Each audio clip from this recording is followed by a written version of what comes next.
ಸಿದ್ದರಾಮಯ್ಯ ಅವರು ಸಿಎಂ ಆಗಿ ದಾಖಲೆಯನ್ನ ಬರಿತಾ ಇದ್ದಾರೆ. ದೇವರಾಜ್ ಅರಸು ಅವರ ದಾಖಲೆಯನ್ನ ಮುರಿದು ನಾಳೆಗೆ ಅವರು ಹೊಸ ದಾಖಲೆಯನ್ನ ನಿರ್ಮಾಣ ಮಾಡ್ತಿದ್ದಾರೆ. ಈ ಬಗ್ಗೆ ಮಾತನಾಡೋದಕ್ಕೆ ಹಿರಿಯ ಶಾಸಕರಾದಂತಹ ಮಗಡಿ ಶಾಸಕರು ಬಾಲಕೃಷ್ಣ ಅವರು ಇದ್ದಾರೆ. ಅವ್ರನ್ನ ಮಾತನಾಡ್ಸೋಣ. ಸರ್, ತಾವು ಕೂಡ ಸಿದ್ದರಾಮಯ್ಯ ಅವರು ನಂಬಿಕೊಂಡು ಜೆಡಿಎಸ್ ನಿಂದ ಕಾಂಗ್ರೆಸ್ಗೆ ಬಂದಂತವ್ರು ನಾಳೆ ದಾಖಲೆಯನ್ನ ಬರೀತಾ ಇದ್ದಾರೆ.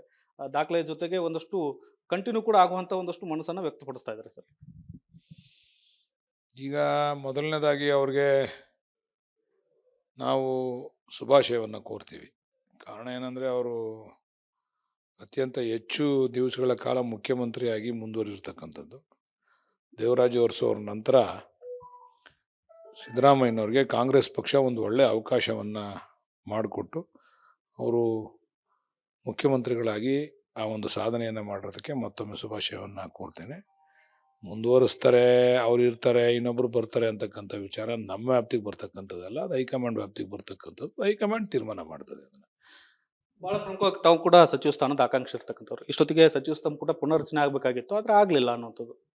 ಇಲ್ಲ, ಆಗಿಲ್ಲ, ಆಗ್ತದೆ ಅಂತಕ್ಕಂಥ ವಿಶ್ವಾಸ ಇದೆ. ಬಹುಶಃ ಹೈಕಮಾಂಡು ರಾಹುಲ್ ಗಾಂಧಿ ಅವರೇನೋ ಇಲ್ಲ ಫಾರಿನ್ ಟ್ರಿಪ್ ಹೋಗಿದ್ದಾರೆ ಅಂತ, ರಾಹುಲ್ ಗಾಂಧಿ ಅವರು ಬಂದ ನಂತರ ಕರೆದು ಇವೆಲ್ಲ ಚರ್ಚೆಗಳಾಗ್ತವೆ ಅಂತಕ್ಕಂಥದ್ದು ನನಗೆ ಬಂದಿರತಕ್ಕಂಥ ವಿಚಾರ. ನಾಯಕತ್ವದ ವಿಚಾರ ಚರ್ಚೆ ಆಗುತ್ತಾ ಅಥವಾ ಸಚಿವ ಸಂಪುಟ ಪುನರ್ರಚನೆ ವಿಚಾರ ಚರ್ಚೆ ಆಗುತ್ತಾ ಅಂತ ಸರ್? ರಾಹುಲ್ ಗಾಂಧಿ ಅವ್ರ ಹತ್ರ ಮಾತಾಡ್ಬಿಟ್ಟು ನಿಮ್ಗೆ ತಿಳಿಸ್ತೀವಿ. ನಮಗೇನು ಮಾಹಿತಿ ಇದೆ ಅಂತ ಸರ್? ಅದೆಲ್ಲ ಗೊತ್ತಿಲ್ಲ ನಮ್ಗೆ. ಅದು ಹೈಕಮಾಂಡ್ ಮಟ್ಟದಲ್ಲಿ ತೀರ್ಮಾನ ಆಗ್ತಕ್ಕಂಥದ್ದು. ಅದನ್ನು ನಾನು ಹೆಂಗೆ ಹೇಳಿ ಯಾವ ಚರ್ಚೆ ಆಯ್ತದೆ ಅಂತೇಳಿ ಹೈಕಮಾಂಡ್ ಮಟ್ಟದಲ್ಲಿ ತೀರ್ಮಾನ ಆಗ್ತಕ್ಕಂಥದ್ದು ಅವೆಲ್ಲ.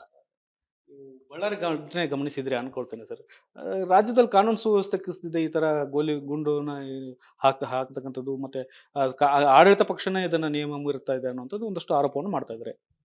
ನೋಡಿ, ಈಗ ರೈತರು ಯಾರೋ ಗಲಾಟೆ ಆಗಿ ಗೋಲಿಬಾರ್ ಆದರೆ, ಇಲ್ಲ ಯಾವುದೋ ಸಂಘಟನೆಗಳು ಗಲಾಟೆ ಆಗಿ ಗೋಲಿಬಾರ್ ಆದರೆ ಕಾನೂನು ಸುವ್ಯವಸ್ಥೆ ಕುಸ್ತಿದೆ ಅಂತ ಹೇಳ್ಬೋದು. ಬಳ್ಳಾರಿನಲ್ಲಿ ಉದ್ದೇಶಪೂರ್ವಕವಾಗಿ ನಮ್ಮ ಪಕ್ಷ ಮಾಡ್ತಾ ಇರ್ತಕ್ಕಂಥ ಕಾರ್ಯಕ್ರಮನ ಹತ್ತಿಕ್ಕಬೇಕು ಅಂತೇಳಿ ಅವರು ನಮ್ಮ ವಿರೋಧಿಗಳು BJP ಅವರು ಸೇರಿ ಮಾಡಿರ್ತಕ್ಕಂಥ ಘಟನೆ ಇದು. ಅವರು ಮೊದಲೇ ಪ್ಲ್ಯಾನ್ ಮಾಡ್ಕೊಂಡವ್ರೆ ಅಂತ ನಮ್ಗೆ ಗೊತ್ತಿರಲಿಲ್ಲ. ಪ್ಲ್ಯಾನ್ ಆಗ್ತದೆ ಅಂತ ಗೊತ್ತಿದ್ರೆ ಅಲ್ಲೂ ಕೂಡ ಕಾನೂನನ್ನು ಸರಿಯಾದ ರೀತಿಯಲ್ಲಿ ತೆಗೆದುಕೊಂಡು ಹೋಗ್ತಕ್ಕಂಥ ಕೆಲಸ ಆಗ್ತಿತ್ತು.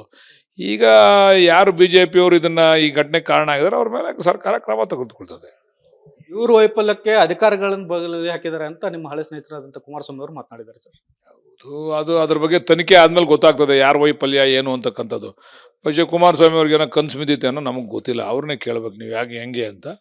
ಯಾವುದೋ ಅಧಿಕಾರಿಗಳು ಕೆಲವು ಸಂದರ್ಭದಲ್ಲಿ ತಲೆದಂಡ ಆಗಬೇಕಾಗ್ತದೆ, ಮುನ್ನೆಚ್ಚರಿಕೆ ವಹಿಸ್ಕೋಬೇಕಾಗ್ತದೆ. ಅಧಿಕಾರಿಗಳು ಅಂದ್ರೆ ಅದರಲ್ಲೂ ಪೊಲೀಸ್ ಅಧಿಕಾರಿಗಳು 24 ಗಂಟೆ ತುದಿಗಾಲಲ್ಲಿ ನಿಂತಿರಬೇಕು ಕೆಲಸ ಮಾಡ್ತಕ್ಕಂಥ ಸಂದರ್ಭದಲ್ಲಿ.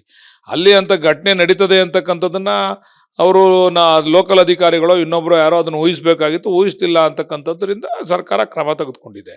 ಅದರಿಂದ ಈಗ ತಪ್ಪೋ ಸರಿನೋ ಆಮೇಲೆ ನಿರ್ಧಾರ ಆಗ್ತದೆ. ಈಗ ಕ್ರಮ ತೆಗೆದುಕೊಂಡಿದೆ. ಕುಮಾರಸ್ವಾಮಿ ಅವ್ರ ಪಾಪ ಇಂಥ ವಿಚಾರದಲ್ಲಿ ಅತ್ಯಂತ ಬೇಗವಾಗಿ ಮೂಗು ತೂರಿಸ್ತಕ್ಕಂಥ ಕೆಲಸವನ್ನು ಮಾಡ್ತಕ್ಕಂಥದ್ದು ನಾವು ನೋಡಿದ್ದೀವಿ. ಕುಮಾರಣ್ಣವ್ರಲ್ಲಿ ಮನವಿ ಮಾಡ್ತೀವಿ, ಆಯಿತು ಇಲ್ಲೇನೋ ಹೆಚ್ಚು ಕಡಿಮೆ ಆದ್ರೆ ಸರಿ ಪಡ್ಕೊತೀವಿ, ದಯಮಾಡಿ ಕೇಂದ್ರದಿಂದ ನಮ್ಗೆ ಒದಗಿಸ್ಬೇಕಾದಂಥ ನ್ಯಾಯನ ಒದಗಿಸಿ ಅಂತೇಳಿ ಮನವಿ ಮಾಡ್ತೀವಿ ನಿಮ್ಮ ಮುಖಾಂತರ. ಇನ್ನೊಂದು ಬಹಳ ಪ್ರಮುಖವಾಗಿ ಸರ್, ಹಿಂದೆ ಸಮ್ಮಿಶ್ರ ಸರ್ಕಾರದಲ್ಲಿ 150 ಕೋಟಿ ರೂಪಾಯಿ ಜನಾರ್ದನ್ ರೆಡ್ಡಿ ಅವರು ಇದೇ ಕುಮಾರಸ್ವಾಮಿ ಅವ್ರ ಮೇಲೆ ಆರೋಪ ಮಾಡಿದ್ರು, ಭ್ರಷ್ಟಾಚಾರ ಮಾಡಿದ್ದಾರೆ ಅನ್ನೋದು. ಈಗ ಅವ್ರ ಪರವಾಗಿ ಒಕ್ಕಲತ್ತನ್ನ ಕುಮಾರಸ್ವಾಮಿ ಅವರು ವಹಿಸ್ತಾ ಇದ್ದಾರೆ ಸರ್. ಅಧಿಕಾರ BJPಗೆ ಅಧಿಕಾರನೇ ಕೊಡಲಿಲ್ಲ ಅಂತ BJP ಅವ್ರು ಪುನಃ ಕುಮಾರಣ್ಣನ ಕರ್ಕೊಳ್ಳಿಲ್ವಾ? ಅಧಿಕಾರಕ್ಕೋಸ್ಕರ ಇವ್ರು ಯಾವಾಗ ಏನು ಮಾತಾಡ್ತಾರೋ ಯಾವ ಒಂದಾಯ್ತಾರೋ ಒಂದು ಗೊತ್ತಿಲ್ಲ. ಏನೋ ಅವ್ರವ್ರ ಹಣೆ ಬರ ಅದು ನಾವು ಮಾತಾಡೋಕ್ಕಾಗಲ್ಲ. ಅಲ್ಲ ಸರ್, ಅಷ್ಟು ಬೇಗ ಒಂದಾದ್ರಲ್ಲ ಅಂತ ಸರ್. 150 ಕೋಟಿ ರೂಪಾಯಿ ಆರೋಪ ಮಾಡಿದಂಥವ್ರು, ನೀವು ಕೂಡ ಆಗ ಶಾಸಕರಾಗಿದ್ರಿ. ಆ ಸಂದರ್ಭದಲ್ಲಿ ಈಗ ಎಲ್ಲವನ್ನೂ ಮರ್ತಿದ್ದಾರೆ. ಮತ್ತೆ ಬಳ್ಳಾರಿಯ ಆಗಿರ್ತಕ್ಕಂತಹ ಗಲಭೆಯನ್ನ ಸಮರ್ಥನೆ ಮಾಡ್ಕೋತಾ ಇದ್ದಾರೆ. ಆಡಳಿತ ಪಕ್ಷವೇ ಇದಕ್ಕೆ ಹೊಣೆ ಅನ್ನುವಂಥದ್ದನ್ನು, ಮತ್ತೆ ಅವರ ಆಡಳಿತ ಪಕ್ಷದ ತೆವಲಿಗೆ ಹೆಂಗ್ ಬೇಕಾದ್ರೂ ತೀರಿಸ್ತಾ ಇದ್ದಾರೆ ಅನ್ನುವಂಥ ಒಂದು ಪದಗಳನ್ನೆಲ್ಲ ಬಳಸಿದ್ದಾರೆ ಸರ್.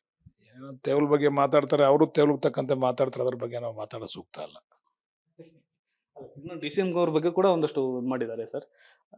ಅಮೆರಿಕದಿಂದ ಬೇಕಂದ್ರೆ ಭದ್ರತೆ ತೆಗೆದುಕೊಳ್ಳಿ ಅಂತ ಜನಾರ್ದನ್ ರೆಡ್ಡಿ ಅವ್ರಿಗೆ ಹೇಳಿದ್ರೆ, ಅಮೆರಿಕದಿಂದ ಭದ್ರತೆ ತೆಗೆದುಕೊಳ್ಳೋದಾದ್ರೆ ನೀವೇನಕ್ಕಿದ್ರಿ, ಅಧಿಕಾರ ಬಿಟ್ಟು ತೊಲಗಿ ಅಂತ ಹೇಳ್ಬಿಟ್ಟು ಒಂದಷ್ಟು ಆಕ್ರೋಶ ವ್ಯಕ್ತಪಡಿಸಿದ್ದಾರೆ. ಜನಾರ್ದನ್ ರೆಡ್ಡಿ ಅವರೇ ಈ ಒಂದು ಕೃತ್ಯಕ್ಕೆ ಪ್ರಮುಖವಾದಂಥ ಕಾರಣ ಅಂತೇಳಿ ವಿಶ್ಲೇಷಣೆ ಆಗ್ತಾ ಇರ್ತಕ್ಕಂಥದ್ದು.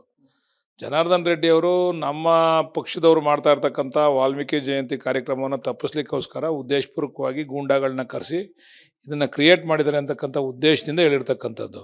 ಜನಾರ್ದನ್ ರೆಡ್ಡಿ ಅವ್ರಿಗೆ ಇಷ್ಟು ದಿವಸ ಯಾವ ಭದ್ರತೆ ಇತ್ತು, ಓಡಾಡ್ತಿರ್ಲಿಲ್ವಾ? ಈಗ ಯಾಕೆ Z ಭದ್ರತೆ ಬೇಕು ಅವ್ರಿಗೆ? ಈ ವಿಚಾರವಾಗಿ ರಿಯಾಕ್ಟ್ ಮಾಡಿರ್ತಕ್ಕಂಥದ್ದು ಕೇಂದ್ರ ಸರ್ಕಾರ ಇದೆ, BJP ಸರ್ಕಾರ ಇದೆ. ಬಹುಶಃ ಅತ್ಯಂತ ಹೆಚ್ಚು ಸ್ಟ್ರಾಂಗ್ ಭದ್ರತೆ ಕೊಡ್ತಕ್ಕಂಥ ಯಾವುದಾದ್ರೂ ಒಂದು ದೇಶ ಇದ್ದರೆ ಅದು ಅಮೇರಿಕಾ. ಬಹುಶಃ ಅವ್ರಿಗೇನೋ ಭಯ ಇದ್ದರೆ ಅಮೇರಿಕಾದಿಂದ ಭದ್ರತೆ ತೆಗೆದುಕೊಳ್ಳಿ ಅಂತಕ್ಕಂಥ ಮಾತ್ರ ನಮ್ಮ ನಾಯಕರಾದಂಥ DCM ಅವರು ಹೇಳಿದ್ದಾರೆ. ಪಾಪ ಅದಕ್ಕೆ ನಮ್ಮ ಕುಮಾರಣ್ಣ ಅವ್ರಿಗೆ ಏನಾಯ್ತು ಗೊತ್ತಾಗಲಿಲ್ಲ. ಅವ್ರಿಗೆ ಅಷ್ಟೊಂದು ಅವ್ರ ಮೇಲೆ ಅಭಿಮಾನ ಇದ್ದರೆ, 150 ಕೋಟಿ ಹಗರಣ ಮಾಡಿರ್ತಕ್ಕಂಥವ್ರ ಮೇಲೆ ಅವ್ರಿಗೆ ಅಭಿಮಾನ ಇದ್ದರೆ, ಅವರು ಟ್ರಂಪ್ ಅವ್ರ ಜೊತೆ ಮಾತಾಡಿ ಪಾಪ ಭದ್ರತೆ ಕೊಡಿಸ್ಲಿ, ನಾವು ಮನವಿ ಮಾಡ್ತೀವಿ ಕುಮಾರಣ್ಣ ಅವ್ರಿಗೆ. ರಾಜ್ಯದಲ್ಲಿ ಕಾನೂನು ಸುವ್ಯವಸ್ಥೆ ಕುಸಿದು ಹೋಗ್ಬಿಟ್ಟಿದೆ ಸಂಪೂರ್ಣವಾಗಿ ಅಂತ ಆರೋಪ ಮಾಡ್ತಾ ಇದ್ದಾರೆ. ಏನಿಲ್ಲ, ನಿಂತ್ಕೊಂಡೇ ಐತೆ, ಏನು ತೊಂದರೆ ಇಲ್ಲ, ಕುಸ್ತಿಲ್ಲ. ಅಷ್ಟೊಂದು ಗಾಬರಿ ಆಗೋದು ಬೇಡ ಕುಮಾರಣ್ಣವರು, ಏನು ಆ ಥರ ಏನೂ ಆಗಿಲ್ಲ.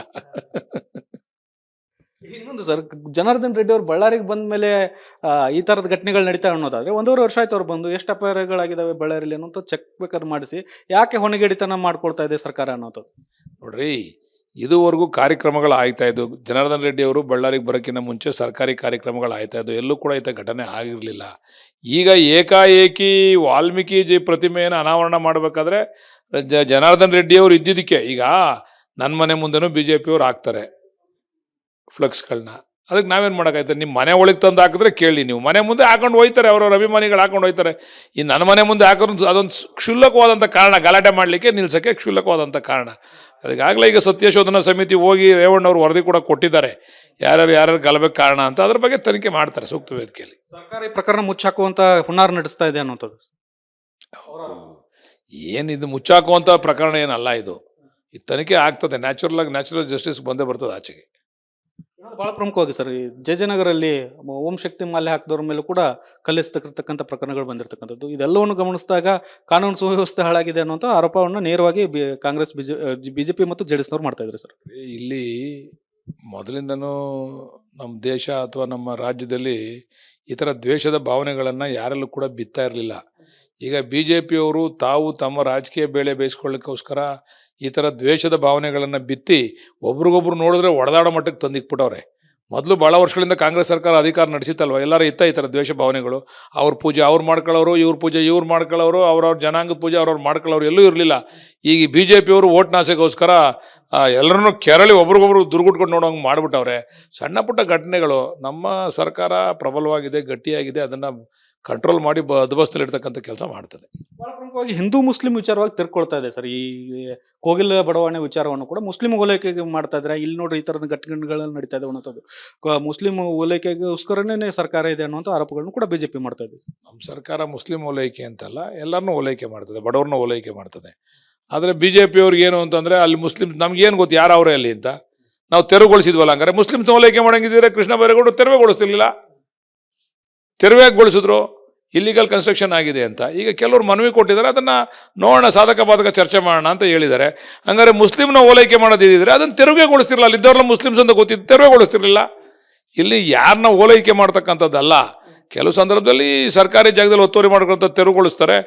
ಏನಾದರೂ ಕೂಡ ಪ್ರತಿಕ್ರಿಯೆ ಬಂದಾಗ ಅದ್ರ ಬಗ್ಗೆ ರಿಯಾಕ್ಟ್ ಮಾಡೋದು ಸರ್ಕಾರದ ಕೆಲಸ ಮಾಡಿದೆ. ಅದನ್ನು ಜನವರಿ 1ಕ್ಕೆ ಎಲ್ಲ ಬಡವ್ರಿಗೆ ಮನೆ ಕೊಡ್ತಾನಂತ ನಿಮ್ಮ ಸ್ನೇಹಿತರಾದಂಥ ಜಮೀರ್ ಅಹಮದ್ ಖಾನ್ ಅವರು ಆ ಕಡೆ ತಲೆ ಹಾಕ್ತಿಲ್ಲ ಅನ್ನೋ ಆರೋಪ ಸರ್. ಅಟ್ಲೀಸ್ಟ್ ಅವ್ರು ಅಷ್ಟಾರು ಹೇಳ್ತಾರೆ. BJPಯವರು ಒಂದು ಸೈಟು ಕೊಡಲ್ಲ, ಒಂದು ಮನೆನೂ ಕೊಡಲ್ಲ, ನಾವೇನು ಮಾಡುವ? ಈಗ ಒಂದಷ್ಟು ಮನೆನಾರು ಕೊಟ್ಟಿದ್ದೀವಿ ನಾವು. ಎಲ್ರಿಗೂ ಕೊಡೋಕ್ಕಾಗಿದ್ರೆ ಒಂದಷ್ಟು ಜನಕ್ಕೆ ಮನೆನಾರು ಕೊಟ್ಟವ್ರು ಜಮೀರ್ ಅಹಮದ್ ಖಾನ್ ಅವರು. BJPಯವರು 5 ವರ್ಷದಲ್ಲಿ ಮನೆನೂ ಇಲ್ಲ, ಸೈಟು ಇಲ್ಲ, ಖಾಲಿ ಪೆಂದ ಉಡೀಸ್. ಇನ್ನೊಂದು ಬಹಳ ಪ್ರಮುಖವಾಗಿ ಸರ್, ನಿಮ್ಮ ಹಳೆ ಸ್ನೇಹಿತರಾದಂಥ ರಾಜಣ್ಣ ಅವರು ಈಗಲೂ ಕೂಡ ಸ್ನೇಹಿತರೆ.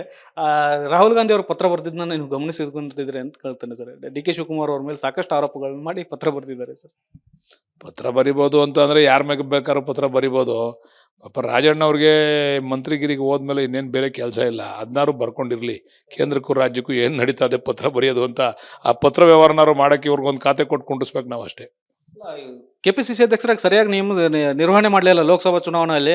BLAಗಳನ್ನ ಸರಿಯಾಗಿ ನೇಮಕ ಮಾಡಿದ್ರೆ ಸರ್ ನಾವು ಇನ್ನಷ್ಟು ಸೀಟ್ಗಳನ್ನ ಗೆಲ್ತಿದ್ವಿ ಅನ್ನೋಂಥ ಆರೋಪ ಮಾಡಿದ್ದಾರೆ ಸರ್. ತುಮಕೂರಿನಲ್ಲಿ ಸನ್ಮಾನ್ಯ ಸೋಮಣ್ಣ ಅವರು ಒಂದು ಭಾಷಣ ಮಾಡ್ತಾರೆ. ಅವರೆಲ್ಲರಿಗೂ ಧನ್ಯವಾದ ಹೇಳ್ತಕ್ಕಂಥ ಸಂದರ್ಭದಲ್ಲಿ ಹೆಚ್ಚು ಧನ್ಯವಾದ ಹೇಳಿದ್ದು ಕಾಂಗ್ರೆಸ್ನವ್ರಿಗೇನೆ. ಅವರು ಕಾಂಗ್ರೆಸ್ ಸ್ನೇಹಿತರು ನಂಗೆ ಸಹಾಯ ಮಾಡಿದ್ರು ಅಂತ. ಅವ್ರ ಜಿಲ್ಲೆನೇ ಅವ್ರು ಸರ್ ಮಾಡ್ಕೊಳಕ್ಕಾಗಲಿಲ್ಲ, ಬೇರೆ ಬಾಕಿದೆಲ್ಲ ಯಾಕಪ್ಪ ಮಾತಾಡ್ತಾರೆ ಅವರು? ಅವ್ರ ಜಿಲ್ಲೆನ ಅವ್ರು ಸರ್ ಮಾಡ್ಕೋಬೇಕಲ್ವ ಅದನ್ನು?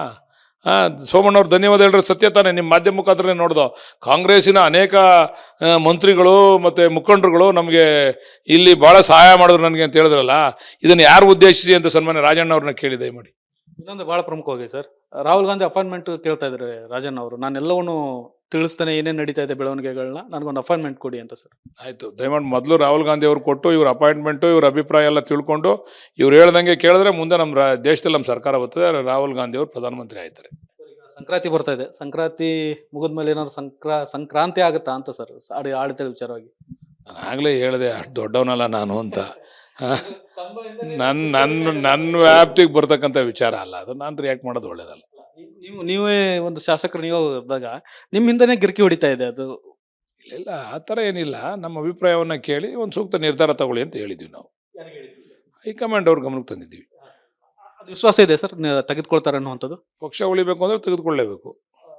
ಯಾವಾಗ ನೀವು ಒಂದು ಭರವಸೆ ಇಟ್ಕೊಂಡಿದ್ರಿ ಯಾವಾಗ ಆಗಬಹುದು ಅನ್ನೋದು? ನಾನು ಹೇಳಲಿವ ನನ್ನ ವ್ಯಾಪ್ತಿಗೆ ಮೀರಿದ ಪ್ರಶ್ನೆ ಕೇಳ್ತೀರಾ ಅಂತ. ನಾನು ಭರವಸೆ ಇದೆ, ಈ ತಿಂಗಳಲ್ಲಿ ಬಗೆಹರಿಸ್ತಾರೆ ಅಂತ ಇದು ಆತ್ಮವಿಶ್ವಾಸ. ನಿಮ್ಮ ಸ್ನೇಹಿತರಾದಂಥ ಇಕ್ಬಾಲ್ ಹುಸೇನ್ ಅವರು ಡೇಟ್ಗಳನ್ನ ಕೊಟ್ಟರು, 2ನೇ ತಾರೀಕು ಕೊಟ್ಟರು, 6ನೇ ತಾರೀಕು ಕೊಟ್ಟಿದ್ದಾರೆ, 9ನೇ ತಾರೀಕು ಕೊಡ್ತಾ ಇದ್ದಾರೆ. ಯಾವ ಡೇಟ್ ಅನ್ನೋಂಥದ್ದು ಒಂದು ಸರ್. ಇನ್ನೊಂದ್ಸರಿ ಕೇಳ್ತೀನಿ, ಇಕ್ಬಾಲ್ ಅವ್ರನ್ನ ಕೇಳ್ಬಿಟ್ಟು ಹೇಳ್ತೀನಿ ನಿಮಗೆ. ನಮ್ಮ ನಾಯಕರು ಬಾಲಕೃಷ್ಣ ಅವರೇ ಅಂತ ಹೇಳ್ತಾರೆ, ಅವ್ರ ನೇತೃತ್ವದಲ್ಲೇ ನಾವು ಎಲ್ಲ ಕಾರ್ಯಾಚರಣೆ ಮಾಡೋದು ಅಂತಾರೆ. ಹೌದಾ? ಇನ್ನೊಂದ್ಸರಿ ಕೇಳ್ತೀನಿ, ಯಾವ್ದು ಗುರು ಹೆಂಗೆ ಹೇಳಿದೆ ಗುರು ಅಂತ ಕೇಳ್ತೀನಿ, ಅವ್ರನ್ನ ಕೇಳ್ಬಿಟ್ಟು ನಿಮ್ಗೆ ರಿಯಾಕ್ಟ್ ಮಾಡ್ತೀನಿ. Thank you very much. ಇದಿಷ್ಟು ಮಾಗಡಿ ಶಾಸಕರಂತ ಬಾಲಕೃಷ್ಣ ಅವರ ಮತ್ತು ಇದ್ರ ಜೊತೆಗೆ ಒಂದಷ್ಟು ಆರೋಪಗಳನ್ನು ಕೂಡ ಮಾಡ್ತಾ ಇದ್ದಾರೆ. ಸರ್ಕಾರದಲ್ಲಿ ಕಾನೂನು ಸುವ್ಯವಸ್ಥೆ ಸರಿಯಾಗಿದೆ, ಕಾನೂನು ಸುವ್ಯವಸ್ಥೆ ಸರಿಯಾಗಿದ್ದಲ್ಲಕ್ಕೆ ನಾವು ಆಡಳಿತ ನಡೆಸ್ತಾ ಇದ್ದೇವೆ ಅಂತ ಮಾತು ಹೇಳ್ತಾ ಇದ್ದಾರೆ. ಮತ್ತು ಕುಮಾರಸ್ವಾಮಿ ಅವರು ಪ್ರೀತಿ ಹೆಚ್ಚಾಗಿ ಜನಾರ್ದನ್ ರೆಡ್ಡಿ ಅವರ ಪರವಾಗಿ ವಕಾಲತನ್ನು ವಹಿಸ್ತಾ ಇದ್ದಾರೆ ಅಂತ ಗಂಭೀರವಾದಂಥ ವಾಗ್ದಾಳಿಯನ್ನು ಮಾಡ್ತಾ ಇದ್ದಾರೆ. ಕ್ಯಾಮ್ರಾಮನ್ ಮಧು ಜೊತೆ ಬಸವರಾಜ್ ಚಂದ್ರಮಠ, ರಿಪಬ್ಲಿಕ್ ಕನ್ನಡ, ಬೆಂಗಳೂರು.